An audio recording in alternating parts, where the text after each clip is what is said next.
You've got to be constantly thinking it, and it is an effort to think. Spend your time on the 5% hard, and the 95% easy will take care of itself.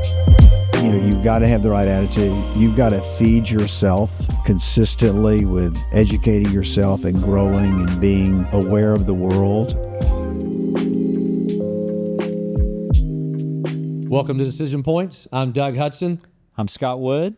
Thrilled to have John Harkey, investor and entrepreneur, join us today.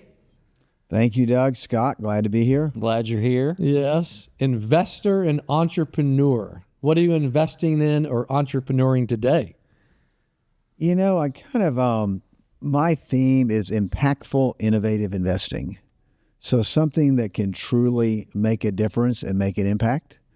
And I've been fortunate to be where I am now, and so I can sort of choose those. Not that I don't love many warehouses. I have many warehouses, but I'm trying not to necessarily build more of those, but do something that can really have an impact. Yeah. Is there something you can tell us about that you're thinking about or you've recently done? So the way I break up my investing life with 3 buckets. So I have a legacy restaurant company, which is fantastic, and I'm very proud of our brands. We've got eight brands. We span parts of the United States. We're opening a restaurant next month here, a new Three Forks in Exciting. Dallas. We are. So out on Beltline and the Tollway. I drove by. I saw that. It opens April 8th. So we're incredibly excited about it. So I have a restaurant business that is a wonderful legacy business. Lots of thousands of very loyal, dedicated folks there. Very proud of what they do. Yeah. Then I have an animal health business, which is in the animal health space. That would be in companion animal and large animal. So that would be everything from, dogs and cats to, horses and cattle to poultry as well. So that's a wholesale business, sort of B2B typically. And then I have a human drug development business. Okay. And so if I were to put it in the category of, what is impactful, I think, we keep our families happy and we eat good food, and that's impactful, and we don't want our pets happy. Which is, of course, important because they're part of the family. But then on the drug side, I think you can really make a difference in lives. So that's where a lot of focus is right now. That's a heck of a thesis. Yeah. You took care of my belly, our pets, which, of course, we know our belly is, you're making memories. I mean, on Three Forks, you specialize in experiences. You take care of man's best friend and pets, and then you're talking about the human body and long-term care and health care. That's awesome. So where were you born? Where were you raised? What is a defining moment in those earlier childhood, middle teen years, John? Well, I like to say I won the life lottery. I was born to very loving parents. I grew up in Brownwood, Texas, and where I say my family, they install values of integrity, hard work, and good values. Mm-hmm. And we didn't lock our doors. We were able to do all the things that you do as a child growing up. And so my parents told me, if you say, well, where is Brownwood? And a lot of people know, but a lot of people think it could be Brownsville or Brownsboro. So Brownwood is right in the center of Texas. And I say, when they said, where is that? Is that near Austin? I said, no, take a state of Texas to the best of your ability, put your finger right in the center. Pick it up and look, and there's a geographic marker 20 miles from our town. Wow. So as Texas rotates around Brownwood, we all know that the nation rotates around Texas. Of course. So it all starts in Brownwood. So I grew up in Brownwood. Did you go to A&M? I did not go to A&M. No. So from second grade. University of Texas. University of Texas, yes. So my father went to A&M for a year, but a lot of my high school friends, but in my high school, I think only 2 people from my high school went to University of Texas. It was considered maybe just a little too liberal to go to Austin. Yeah. So anyway, Brownwood from second grade through high school, and just a fantastic experience.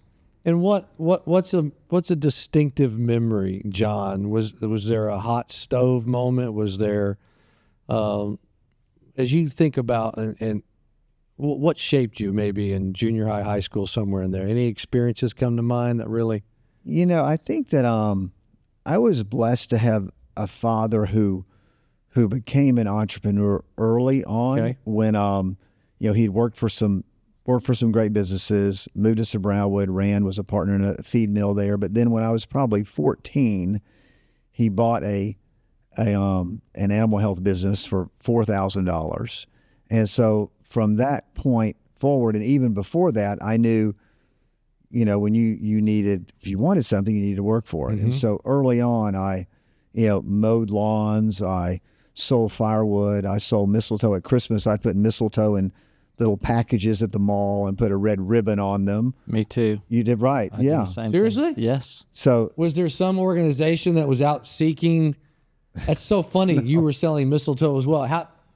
Well, you can't. I never even heard of that. You can't mow lawns in the winter. Right. So you got. But how'd you get to mistletoe? No, you have to have a year. Well, okay. Buy from a catalog or something? No. Mistletoe grows on trees. It does. I know this. And it's considered a bit of a parasite. So what I would do, I would just go around and see mistletoe on a tree, ask them, can I cut your mistletoe out of your tree? They said, absolutely. Then I'd clip it and put in little packages, and the mall let me set a table for Christmas, and so I sold mistletoe. What'd you sell it for? Not enough, probably. Yeah. Like $1 a bag. And did you have to give the mall something for the space? No. It was a nice activity. But then free rent. Then I would go to ranchers who were cutting down trees, and I say they had wood there. I'd drive my pickup up, and they would load up my truck. So they'd load my truck. So my truck they wanted to get rid of it. Yeah. So my truck was loaded, and I just had to go and knock on neighborhood doors, and I did firewood during the summers. Of course, I mowed lawns, but that lasted about a summer. My father loaned me the money to buy a lawnmower, and my ability to I was able to oversell what I could mow. Right. And I had too many lawns.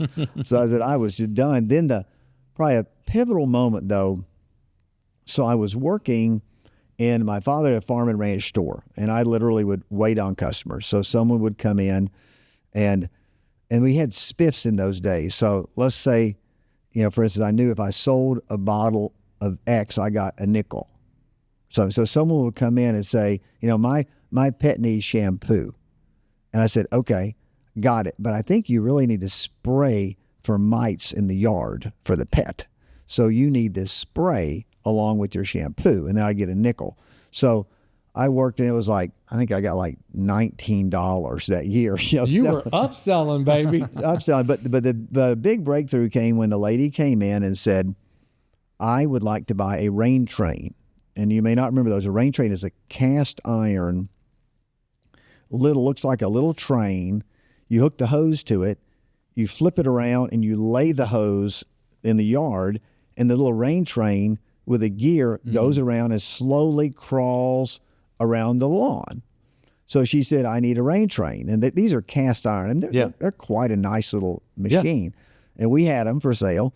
And then she said, well, I think I need 2 of them. And I said to her, well, actually, you'd be better off with a sprinkler system in your lawn. And she said, well, you're right. I hadn't thought about that. She said, well, can you give me a bid to put one in? I said, absolutely. So, of course, I didn't know anything about sprinkler systems. I went down to the local plumbing supply, and looked around there, and I went to her lawn with a legal pad. And I just drew her lawn. I went, I drew a lawn. I went back to the pipe yard. I got estimate for the pieces. And I went to her, I said, X, here's your bid. And she said, I'll take it. And I said, holy Toledo, you caught the fish. So classic sales, right? Yeah. Sell it, figure out how to supply it later. So I built the sprinkler system on top of her lawn. I assembled the entire thing, and I put stakes, and I tied the sprinkler heads with rope to the heads, okay? Laid the whole thing out in the lawn, and I said, okay, how does this look? So she came out, she looked around, she said, well, maybe. I said, great, we'll scoot that one over. So once I had the entire thing out there, I hired a plumber who hooked it up. But then I ran it for 2 days on top of the lawn. Then I hired 2 friends of mine, and we dug all the trenches by hand with shovels. And from that installation, I got 5 referrals. And then at that point, you were off to the races. I was in high school. I was off the races. I ended up going to college and sold some Turney Brothers, and I was installing sprinklers in 4 cities. No, that was your first business. That was the first significant one where it was very profitable. I'd say so. I'm impressed. Well, First of it was all, a lot of work. What I love is that you laid it out on top of the lawn first. I wish they would do that today. Yeah. You think Well, about it. Yeah. Well, later, of course, as that went along, I ended up buying a ditch witch, and I bought a boring machine. I bought all the equipment, but the very first one, we dug it by hand. Greatness. It's greatness. We dug that dude by hand with shovels. That is incredible. All right. So, So a couple questions. Yeah, go. What got you to Brownwood initially? Like I know your parents moved there, but was there some reason your family was relocating or moving? My father, so we had a little bit of history there. So we grew up, we were in Mason, Texas, which is a small town about maybe an hour drive from Brownwood, where I grew up. So in Mason, that's where I was born. And my father had grown up there, and he was ranching with my grandfather. Okay. And when I was born, the nearest hospital was San Antonio. So I was born in San Antonio. I lived there for like 2 days, and I went to Mason. So we were in Mason for about a year, and very proud of the things that my parents did there. My mother, actually, even though I was like 1, was a Cub Scout pack leader there, and she was very involved. And then my father and my grandfather were ranching. And I think my father had his ideas, my grandfather had his, and he then... Neither of the two shall meet. That's right. So my father packed us up, and we went to Arkansas, to Fayetteville. We were in Fayetteville, and Dad worked for, a large, like selling animal health supplies to like Tyson Foods and those people. And then from there, he went to New Jersey. And he was a national sales manager in New Jersey, and I started school in Lawrenceville up there in New Jersey. And then I think I came home, the way the story's been told to me, I came home one day and said, "How are you skies doing?" And they said, no. This is not going to work. This needs to be, how are y'all doing? So my mother found a lead on a company for my dad, and then we moved to Dallas. Okay. Then we came to Dallas, and I'd already done first grade in New Jersey. I came to Dallas and went to Green Hill, and I repeated first grade because I was too young. My birthday's in September. Yeah. So I'd done 2 first grades, and then the group that my dad was working with here, which is National Chem Search, which is the Levy family here. So my father was a sales manager for them. They had bought a feed plant called Triple F Feeds in Brownwood. And my father could go there and be a partner. So he went to Brownwood. We moved to Brownwood 2nd grade. Yeah. So I arrived in 2nd grade in Brownwood, Texas, in public school, having gone to 2 private schools for first grade. So you were a standout student. I had a lot of confidence. So I think if there was a decision point, I would tell people to do that because I had a lot of confidence. As a 2nd grader, I flat knew everything. You're like, I got this. I got this backwards. So, and it turned out to be great because, I graduated top boy, and, it was, I think that, you had confidence. Yeah, that's a great point. Even though I was a little kid. Yep. So that was important. And another memory, so Brownwood, Texas is a big football town, Texas football. So we had a famous coach, Gordon Wood. I think we won like 8 state titles. So in 5th grade and 6th grade, you play flag football, as y'all probably know. So I was quarterback.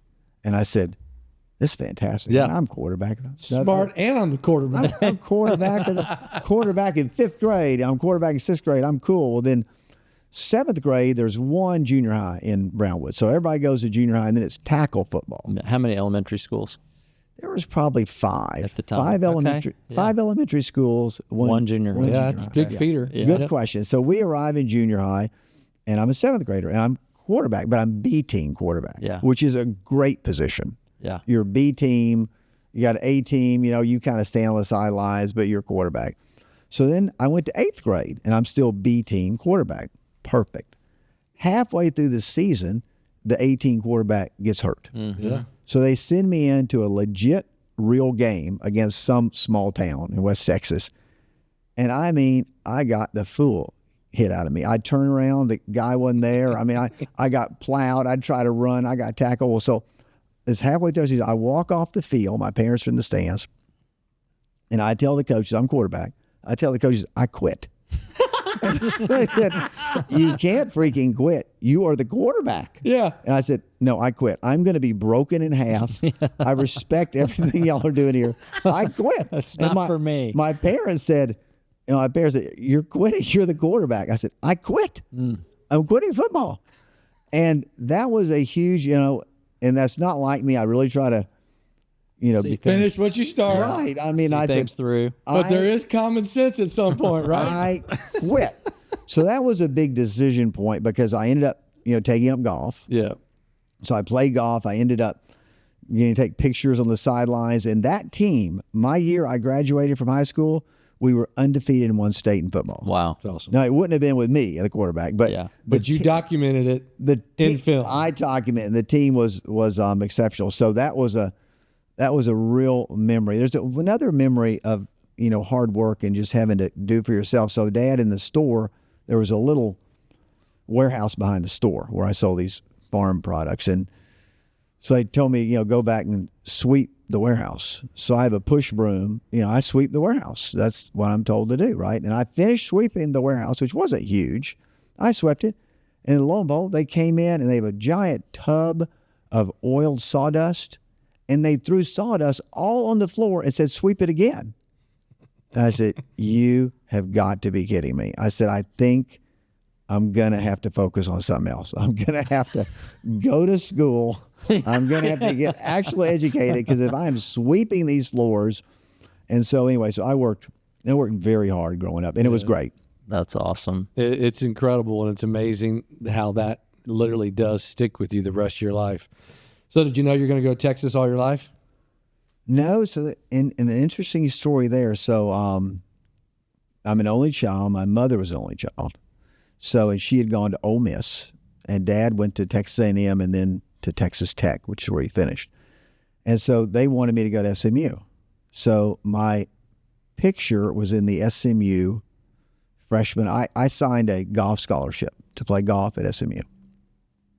It wasn't a full scholarship. It was like a quarter scholarship or a half. They didn't give too many fulls. Yeah. Right. No. What year would this have been, freshman year of college? Gosh, I hate to date myself. It was a long time ago. That was in the fall of '79. Okay. Payne Stewart? Where's Payne? No, he was older. He's older? Okay. Yep. All right. So anyway, so I arrive, and Mom and Dad take me to SMU, and we get the I have a dorm and everything, and we sit down. They had like a sit-down session with the people you're checking in. They give you your registration bill. And my dad looked at it and said, I quit. Yeah. Oh, wait. And my dad said, well, no, my son has a scholarship. I said, yes, They sir. said, we know. This is with the scholarship.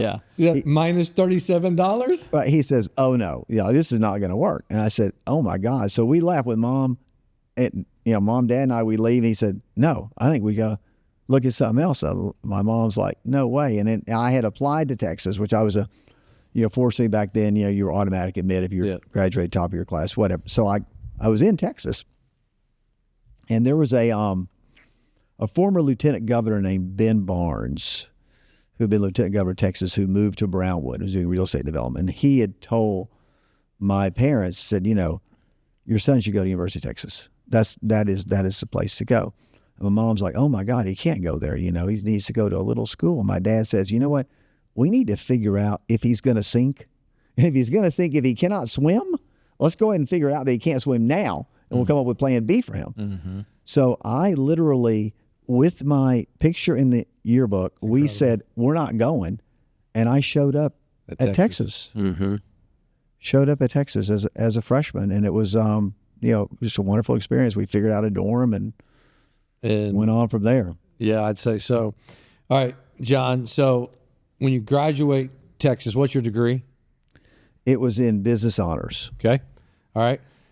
When you graduate, what are you doing for a career? Let's walk through this early career. You still have the irrigation company? Did you sell it? Walk us through that. I sold it. Okay. But while you're in college? Right. When I was in college, probably by my sophomore year. What'd you sell it for? I don't remember. You don't? Exactly. Okay. I don't remember. I mean, I have a good idea, but it worked out. Give me a ring. It worked out. It worked out for me. It was a long time 500,000? ago. Yeah, I had enough money that I bought a condo and bought a ski boat. So There you go. I was in Priorities. college. Right. Priorities. The ski boat. As an undergrad, I had a ski boat on Town Lake, and I had a condo, and I had awesome. a motorcycle, and it was good. Yeah. It and you out. worked your butt off, and you were the ingenuity starting back, going to that lady's house, saying yes. So Yeah, I love it. and I was able to pay for later education, which we'll get to. I was able to pay for that myself, which was good. But in college, so I arrived at Texas to back up, and so I knew the golf coach there, and he said, "I thought you were playing golf at SMU." I said, "No, I'm at Texas." And he said, "Well, why don't you come and try out for the team? I can't put you right on the team. Why don't you come and try out?" And so I made the Texas team. So I played golf for 2 years at Texas until there was another decision point when it was clear to me that there were 5 freshmen. We started, and one of them won a major, and which is Mark Brooks, who's Brooks, yeah. right. He won a major, and Brandel Chambly was there, and so it was clear to me the first day hitting balls on the range, that wow, these guys are really awfully good. Yeah, their impact sounds slightly different than mine. Right. So I was a B team player, but it was still at Texas, and from there though, that gets back to focusing. So after my first year, which I played golf, I played fraternity my second year, and then I got asked to business honors program, and so I finished that program there. Was very involved on campus, and then I decided my father had always. I think he wished he had gone to law school. Mm-hmm. So he really wanted me to get a law degree. So I got into a JD MBA program at University of Texas. Mm-hmm. And the first year is all law. And I went my first year, I came home for Thanksgiving my first year, and I said to Mom and Dad, I said, I know one thing. I don't want to be a lawyer. And like, holy Toledo, you're in law school. I said, I'm aware of that. And I said, I will finish. Yes. Not like football. Yeah. I said, I will finish, but it's not what I want to do. It won't be the career. Yep. So after my first year, my second year would have been more business school and law mix. But since I was in the business honors program, all the professors I was going to have, I'd already had. Yeah. So I went my full second year to law school, and then during that time, I said I'd like to try something else. And so I just applied to Stanford and Harvard in my room and sent them off. And lo and behold, Stanford called, and Harvard said, we will take you. You need to finish law school first and then go to business school. And Stanford said, you can finish your law degree at Stanford Law School and come to business school. And I called my parents up and said, I'm going to California. And they're like, well, Dad, why would you do that? And I was able at that point to be able to pay for Stanford. But when I went to California, I'd never been to the state of California in my entire life until I loaded up my Wagoneer and I drove into California, drove to Stanford, and slept in a sleeping bag on a second year in their living room until I found an apartment.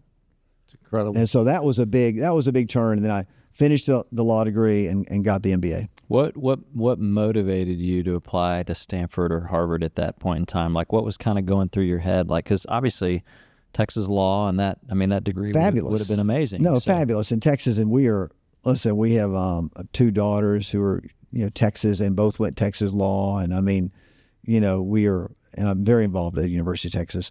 But I just thought it was time for me to get a different perspective. Yeah. Mm-hmm. And really that was a decision which was, incredibly formative, because there are friendships that developed from there, public companies I've been involved with, biotech that I've done, got triggered there, which it would have been a great experience had I probably not been in this honors program and I saw every one of my classes. I knew every professor I'd already had. Mm-hmm. Yeah. And so I said, and, at that point in time, I'm getting exposed, you get to, I don't think I'd ever seen a Mercedes till I went to college or something. In Brownwood, I'd never seen this. Brownwood was still probably Cadillac era. Yeah, no, Cadillac was... The rich people had Cadillacs back then. Yeah, I had a Ford truck, and I ended up having a Ford Bronco, which is just a classic. I had a 74 Bronco in high school, which just... I wanted a Jeep, but my parents bought me a used Bronco, and I was like, and then I looked at it, and I said, and that was cool. Yeah. Well, now, full circle, I've done a 1974 Bronco restoration, and took my father to California and did a 2-year rebuild on this 74 Bronco, which is just really a special car. That's awesome. Very cool. But anyway, so it was a big decision to go, but it changed, from there. I spent my summer, on Wall Street. I had an internship at Goldman, and then you're seeing where your classmates go, and so it really, it wouldn't have been that perspective. I worked in London, worked in Boston, so it's a different. It showed you a big world that, and isn't it funny how things like that, John, develop, that the fact that you knew all the professors for year 2 forced you or encouraged you to say, hey, I'm going to get a broader perspective. I'm going to go do something a little different. So when you finish Stanford, where do you end up? Yeah, and there's a saying, I think there's a great saying by Conrad Hilton. So Conrad Hilton, if you know his story at all, it's a great story. He grew up like in New Mexico, and he was driving a little wagon around hauling dry goods, and he wanted to do something else. And his mother said to him, if you want to launch big ships, you've got to go where the water's deep. And from New Mexico, he drove across, ended up in Cisco, Texas, and bought his first hotel, and then, the rest is history. So I think it's a perspective of, seeing where there is opportunity. I mean, I was kind of happy in high school growing up in Brownwood, but, Dad told me, you have to leave here. Yeah. I was trying to buy everything. I bought a rental house when I was 18, and I did a ton of stuff. But he said, no, you need to leave, similar to what his father did for him. But then I think your question was after. Yeah, when you finish Stanford, because now you've got a lot of options. What do you do? Yeah, that's a good question. So I was going to go into sort of a private equity type thing, and I talked to several folks like Richard Rainwater in Fort Worth, and talked to those guys. And in the end, I said I was going to do an entrepreneurial venture. I found the very first, there was one PetSmart, one on Earth, and that was in Phoenix. I went out and visited, and it was a Harvard guy who opened it there in an old grocery store. So I was going to do a Pet World superstore, and then my college roommate, Sam Susser, who's a great friend of mine, Sam's father was in a private equity group and said, hey, we've got some, what are you doing now? I said, well, I'm going to do my own startup. He said, why don't you come and do some consulting for us? We have some leverage situation we need to work out. And so he said, come over and spend a couple months. Well, a couple months ended up being 2 years. And is this in Dallas? It was in Dallas, but they sent me to London. Okay. Okay. So I ran a business in Europe. No way. And then we sold that business. With 1,200 employees, and there were 3 men. I ran that business. So this was in my... You're 24, 5? I was in my late 20s. Your late 20s. No, I finished... By the time I did all the degrees, I was 27. Okay. All right. 27. So then by the time... So I worked 2 years. Yep. And then I came back and said, you get a little disconnected from the U.S. But I came back here and then told him, I'm going to go out on my own. And he was so gracious to say, well, what's your plan? And I said, well, my plan is I'm going to buy some companies. Yep. And he said, well, do you have do you have an office or anything? I said, no. He said, well, why don't we do this? He said, why don't you sit in your existing office that you left? Why don't you sit in your office? If you ever make money, you pay me rent. So literally one day I was employed. The next day I was unemployed in my same office. And then I started just looking for businesses. And through time, we just started buying companies. That's what I wanted to do growing up. I think probably because of my father's experience of being entrepreneurial. I just wanted to buy companies. I wanted to buy companies and put together deals. Well, clearly, I mean, this is what's so funny and so interesting, John, about the storytelling here. This starts, I don't even know if this, I can't remember, but it started with mistletoe in the mall. And then you said to this lady, I will sell you a irrigation system. And you didn't know squat. You bought a house when you were 18. I did. It's amazing. You're sitting in this office, very gracious. It's awesome of your friend there. What's the first company you buy?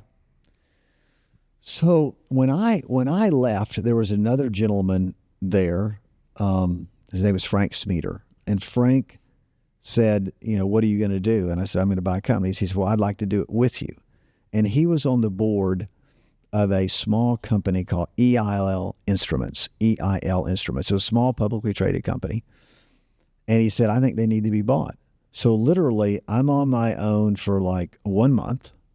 And we went to this company and we put in a letter of intent. And lo and behold, they signed it with a breakup fee. So with a breakup fee, we announced it to the market. 1 month later, they got a topping bid. And like a month later, they paid us the fee. So this is back, I was 30 years old. And I had been in business for like 3 months and made $1 million. And so that was, and you didn't really know how you were going to buy that company. No, we were going to. Sounds like Jerry Jones buying the Cowboys is what this sounds like. No, we were going to put it under contract, right, and then figure out how to buy it. Yeah. So the kind of like the sprinkler system. Kind of like the sprinkler. So the second business that we did, we went back to the group that I'd worked for, which Mr. Susser had been part of another conglomerate. It was a group called Mason Best, which was early on doing some private equity here, and they had bought a number of different businesses and. Went back to him. I said, I know all your businesses, and I know, y'all need to divest of some of them. So let me buy one. And they did, and bought a company called Hydro Services, which is a hydroblasting company in Houston, the Gulf Coast. And, a few of us put that deal together. There were actually, by this time, there were 4 of us that were partners at this time. And we paid, they're getting bigger. We probably paid $26 million for that company and put the deal together, and we bought Hydro Services. And then, one deal sort of led to another, and bought a dental products company, which was a couple of $100 million. And then I ended up pivoting, and I bought, then I went out on my own and separated from the partners and bought, some restaurant companies. Then I had a few partners in the restaurant business. So we bought 2 public companies there. Fantastic. Company called El Chico, was a publicly traded company. I didn't realize El Chico was a publicly traded company. 60 million market cap, and Spaghetti Warehouse 60. Yeah. So I bought those 2 smaller companies, put them together, which still own that restaurant company, is still the basis now. That's been 25 years ago. So I'm not a great seller of things. It's okay. But that's okay. Yeah. That's sort of that fast forwarded through a lot of that. So that was but it's was the restaurant. It's awesome, side. John. So I want to go back just for a second. So early you said, I've got the restaurants, got the animal health, and then I've got the, human drug development. Yes. Thank you. On the animal health, did that spawn out of your father's experience and your... Yeah, great question. So my father still has his company today. Is he still he's still living? He is. He's 91. Oh, that's awesome. My mother passed away this past fall, but my father's 91. He still has his business. I mean... Is he in Brownwood? He is in Brownwood. I'm more actively involved in it now, but it's still his company. Yeah. So through that, in fact, I was telling this story the other day I was at an industry event in the animal health space, and I made the statement to him, why am I here? Why am I here with y'all? Because I have built a company now separate from his. And I said, the reason I'm here is because early on, this is an industry group. It's kind of like a cooperative, and the owners, there's like 20 owners, and they own a piece of it. And I said, and I just finished a tenure as I was chair of that business. And it's a very nice company called Dervet. And it'll do, several $100 million in sales, very profitable. And I was chairman of it. I just cycled out. And I said, why am I here? I'm here because as a young person, my father wanted me to come to meetings here. I said, I couldn't contribute much. I didn't really know. I was in school doing something completely different from him, but he wanted me to come. And through that, I built the association with the members here, got to know the industry. And now as people aged out, I have acquired 4 different businesses in that sector, separate from my father's, which now that business is materially larger. And we've got, I think, 14 warehouses across the U.S. I span 2/3 of the U.S. In that business segment. But that came from showing up, which, as y'all know, you're here today, 95% is showing up. That's right. You don't know what's going to happen exactly. You don't know if you start to climb a mountain, you don't teleport to the top. Right. You climb the mountain and there's a false summit. You figure, well, I can't go to the right, I'll go to the left. If you go to the left, it doesn't work, then you go back to the right. you just you start walking. So I think a lot of it is really showing up, trying, keeping the attitude. Our audience, John, are business owners. You clearly are that on steroids. You've owned multiple, still do own. What are some best practices that we're constantly trying to take your story of success, and I know there's been gut punches through here. What are some best practices you would say someone who's running a company of $28 million in revenue, 40, 50 employees, what's some of your counsel for them? Go. I don't know that it's incredibly insightful, but I think that it is just, there are basic business principles that work across all businesses. And I think it comes down to, like I said, having, you've got to have the right attitude. You've got to feed yourself consistently with just educating yourself and growing and being aware of the world and being, inquisitive. And so I tell people all the time, read those books that are just, Success Through a Positive Mental Attitude. Read those books of, like, I was just fortunate to be, I was in Austin speaking on a biotech conference, and Michael Dell was on one of the panels, and I was on one of the panels, and, he's written a book, I think it's, Play Nice But Win. And, it's really, you want to have the right values, and as you know, it takes a lifetime to build up a positive reputation. You can end it very quickly. So you want to do the right things. You want to treat people fairly, but you want to just persist until you succeed. A lot of those things that, there's some really good books with those things, like, Thomas Edison figured out 10,000 things that don't work, and that's okay. He was just one step closer, and you just persist until you flat succeed, and you just never give up. Just those cliche things. But I think that you also, that you never get there alone. Yeah. And I think you treat people fairly. People know that they can trust your word. And even going to law school, initially you come out of law school and you pour over the documents, the contracts, and really it ends up coming down to just, human trust and values. And, you find out, people you want to work with, people you don't want to work with. You find out friends that you truly trust, and that will truly be beside you in hard times, and there will be. I mean, there's absolutely the thing that is that things will change, and the constant is change. And if you're not like the Andy Grove, only the paranoid survive, but you've got to be constantly thinking it, and it is an effort to think. Yeah, and it takes time. It takes time. It takes purposeful scheduling to be able to think. And so I believe that you need to do that. Spend your time on the 5% hard, and the 95% easy will take care of itself. Spend your time on the 5% hard. I also I had a couple of calls with teams together in different businesses, and I like to start those conversations with, conversation will typically start with, I'm doing this, I'm doing this, I'm doing this. I said, I want to start with, tell me your problems. Tell me the problems that I can help you on. Tell me what's bothering you today. What are the challenges? And we had a team on from, California to the Midwest. And I said, we had an hour scheduled, and we spent, 25 solid minutes before they could even present to me. What are you worried about, and how can I help you?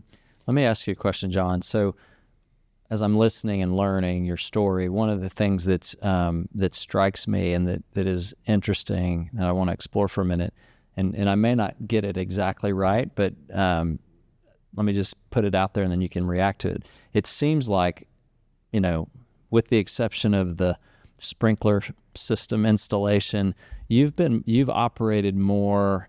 I wouldn't say that you've operated as an operator, as a CEO. You've been more of the investor, putting the deal together, putting the capital together, getting the business. You buy the business, but I'm guessing there's always been a strong operator in all of these businesses, that you're there serving, as maybe it's the, CEO or chairman, but really a coach, a mentor, an encourager, but not so much in the day-to-day. Is that a fair assessment? Yeah, I think that's accurate. Yeah, I think the family would maybe say I'm occasionally too far in the weeds on things, but I do think that's correct. You've got to have operators who know that business cold. And I've invested across a number of different segments. I can't know it all clearly, but when your job is getting the right people in the right seats on the bus. That's your job, and then giving them the ability and the freedom and the tools to be successful. So how have you, because I don't know what the number is, but just in what we've talked about, it's a big number. You got a lot of operating entities. How have you been able to successfully find great people to run all those different entities and organizations? Yeah, they say you want to be slow to hire and quick to fire. That's always been hard for me. It takes time to really know occasionally how good someone is, but it's spending time with them. Yeah. And it's really, life for me has been a bit of serendipity. The right person at the right time shows up at the right time in your life. And if you're open to that, and I think if you, like, along the way, I think I said earlier, I've served on 11 public company boards now. The one I'm on, 11. Not currently. No, but historically, you've been on 11. I've served on 11. I'm on one now, which is a fun one. I get to choose a little bit. I'm on the Hollywood studio, Lionsgate, to the Hunger Games at John Wick. So I'm on the Hollywood board. So I chose to do that one. But I remember when a public boards came out, I said, it'd be fun to be on a public company board. So I sort of put that manifestation out there, and all of a sudden, I've never gone through a headhunter. It's just about friends have called and said, would you do this? I've been, it's been from aerospace to oil and gas to, technology to software to restaurants, of course, to biotech. But so I get back to the point of think about, and I haven't been necessarily a great goal setter. I've tried to set a few goals, but but the direction you want to go. And I think if you think about that, the doors open. You keep knocking, keep knocking. The doors seem to open. So I've been fortunate to have extraordinary partners who, business operators who know the businesses. Because you're generally buying existing businesses. That is correct. So do you feel like a team? Correct. So Correct. you feel like Correct.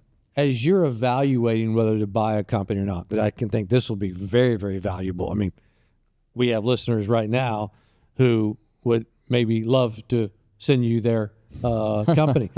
How do you, because this is be so pay it forward to them, how would you start to think through assessing a company and a team?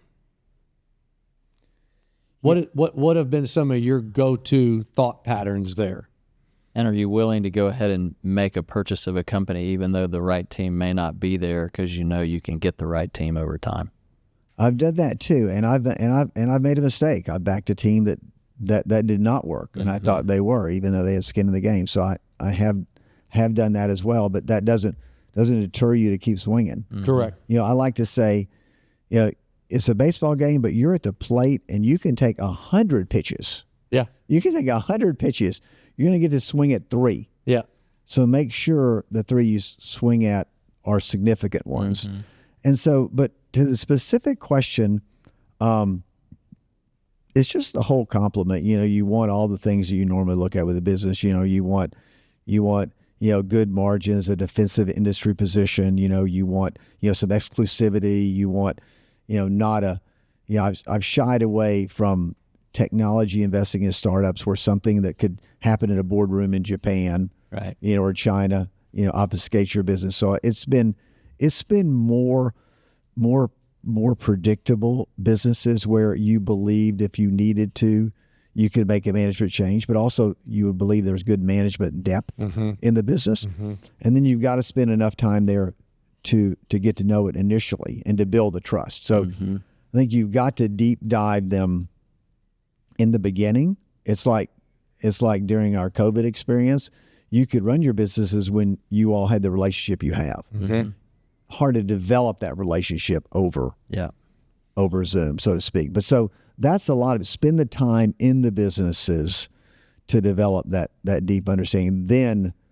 Then you can hand the reins. John, what does that look like? I think that'd be incredibly insightful. I know it is for me. You spend 6 months, you spend a year, once a month, you get the C-suite.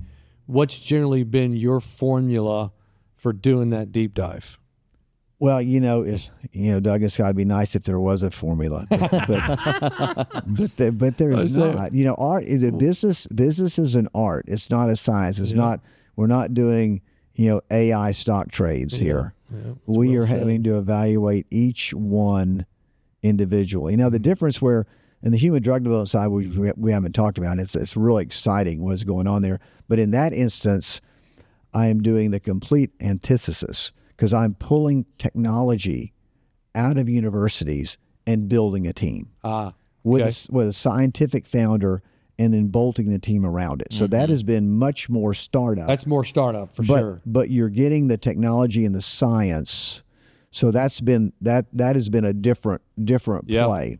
Yeah. Incredibly rewarding, but you've got to build the management team around that. That is a different Absolutely, play. it is. Yeah. But they're all, it's like, you never, you get up in the morning excited to go. Yeah. Excited to go out and see what's going to happen. I used to say I'm waking up today to see what problem I can solve today. Well, because they'll be there if you have that attitude. How many problems do I get to fix? Well, or John, try anyway. Right. Give my best shot. I love your perspective on that. Scott and I have talked about it, and gosh, I'm going to miss the source at this point, but somebody did a study on some of the best, CEO leaders, and the number one thing that was kind of consistent was they craved hearing the problem. All the way from they would go put their desk in that part of the team, not to say like you're in trouble, but let's go solve this, to move them to them. But you said this so well earlier, spend your time on that 5% you don't really want to spend that time on. So how would you... You got to train yourself to run toward that 5%, right? Yeah. Instead of running away from it. And you got to teach your team that I want bad news to travel to me quickly. Yes. Yeah. Give me the bad news fast. You need to say that one more time and louder. I'm serious. Yeah, no, that's right. And so what I've said is I want the bad news to travel to me quickly. Yeah. Why? So we can start working on the solution. Yeah. Yeah. I cannot fix what you do not know. Absolutely. That's right. And those are things that grow. If you let it grow in darkness, it can get pretty big and woolly. That's right. That's right. Shine some light on it if we can. Get there and also, early. and the other thing, I think that people are afraid sometimes of discussing issues like that. But my view has been, if I have the relationship established with the team and they know that there's loyalty there and I have their back, then if there's been an error, and there will be, they've learned from it. Yeah. And we've paid the price. Mm-hmm. So now let's not repeat let's it. go forward. Yeah, let's just keep moving. Okay, so practically speaking, how do you, I know you're an incredibly disciplined person, and how do you think about bucketing or bracketing your time, like in a day, in a week, in a month, in a quarter? Like, how are you allocating your time? Yeah, so that is a constant challenge and things that I try to get better each year. So I started this year tackling that exact problem. And I said, well, let's try to do buckets so I can do it.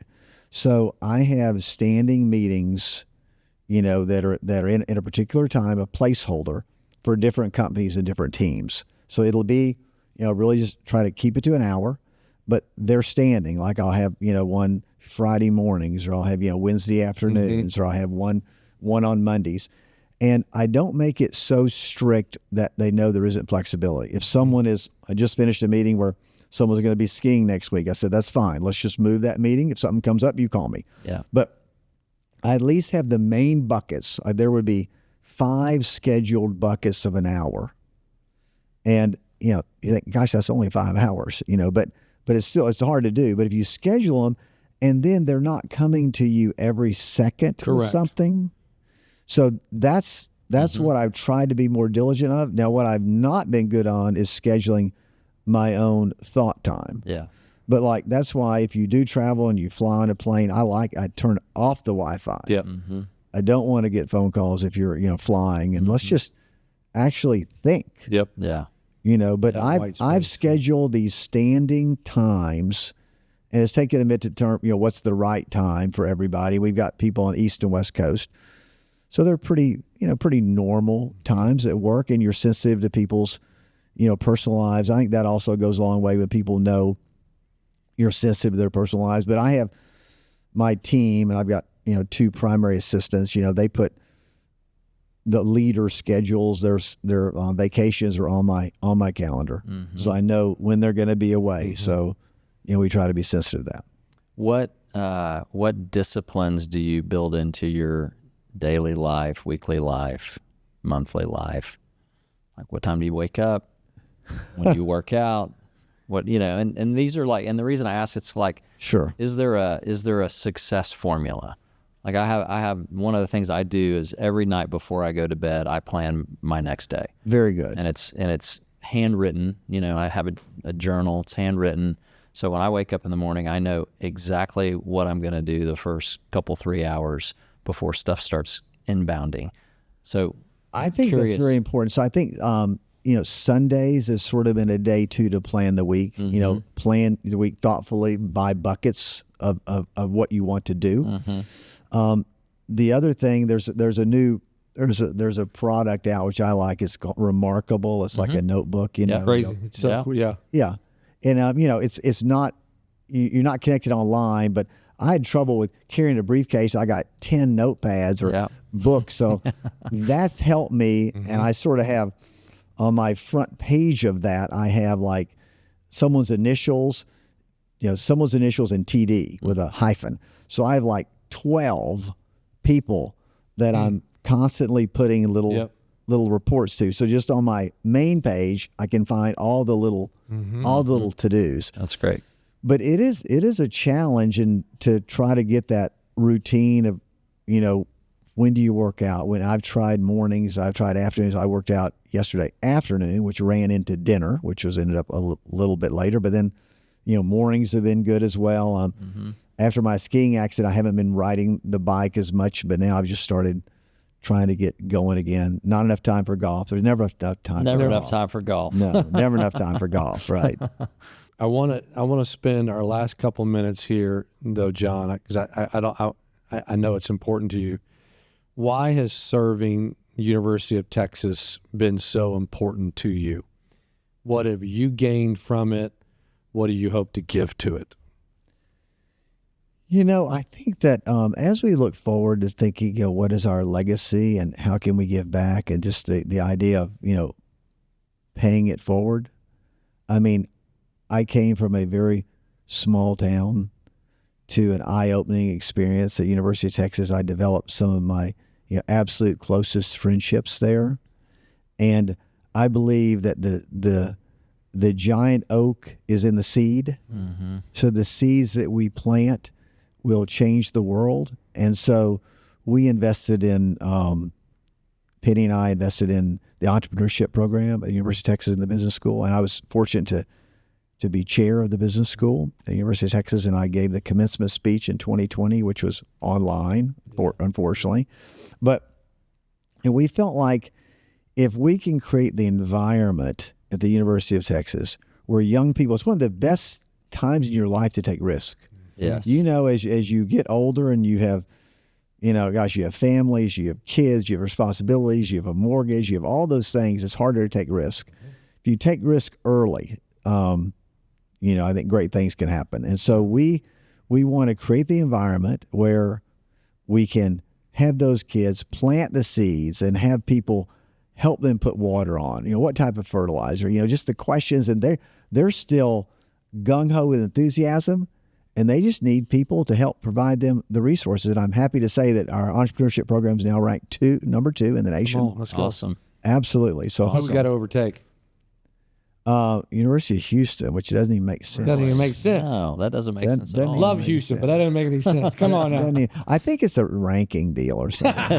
But anyway, It's What he's rigged. saying is rigged. It's Yeah, rigged. it's rigged. but anyway, so we've invested there for that, and it's blessed us. Both the girls. I said we had both our girls, Meredith and Morgan.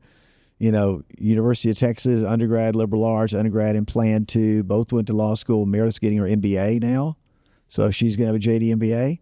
So it's been a really good spot, and some lifelong friendships. And I think when you get more by giving than you give, you get more. So it is a perpetual.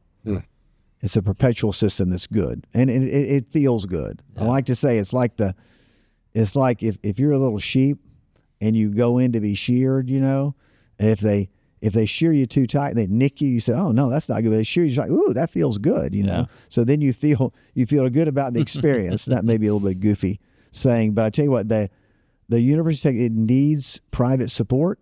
I think there's the misnomer that it's a public university, and so there's state funds, but it's really not.